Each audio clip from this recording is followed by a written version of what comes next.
ডিউটিতে আসার পর গাইস আজকে দেখি একটাও গাড়ি নাই, তাই জন্য বাহির দিকে এলাম। তো তোমাদেরকে আজকে কাঁটা কিভাবে করে সেটাই দেখাবো, তো তোমরা দেখতে থাকো। তো গাইস তোমাদেরকে কাঁটার প্রসেসটা দেখাচ্ছি, তোমরা দেখো, ঠিক আছে।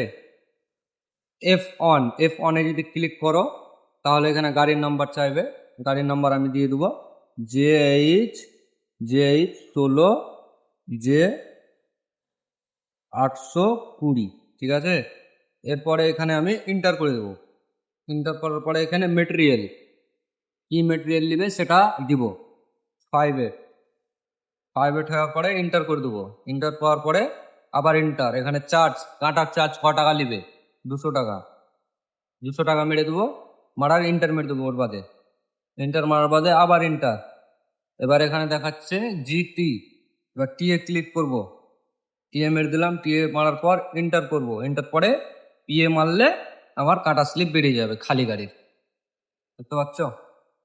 টিএ ক্লিক করার পরে গাইস দেখতে পাচ্ছ এখানে কাঁটা স্লিপ বেরিয়ে গেছে।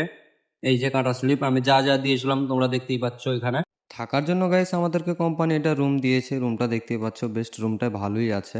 আর গাইস থাকার জন্য একটা আমাদেরকে এখানে বেড দিয়ে দিয়েছে। সেরকম তো 24 ঘন্টা ডিউটিতে শুতে পাই না, তবে 2-1 ঘন্টা শুতে পাই।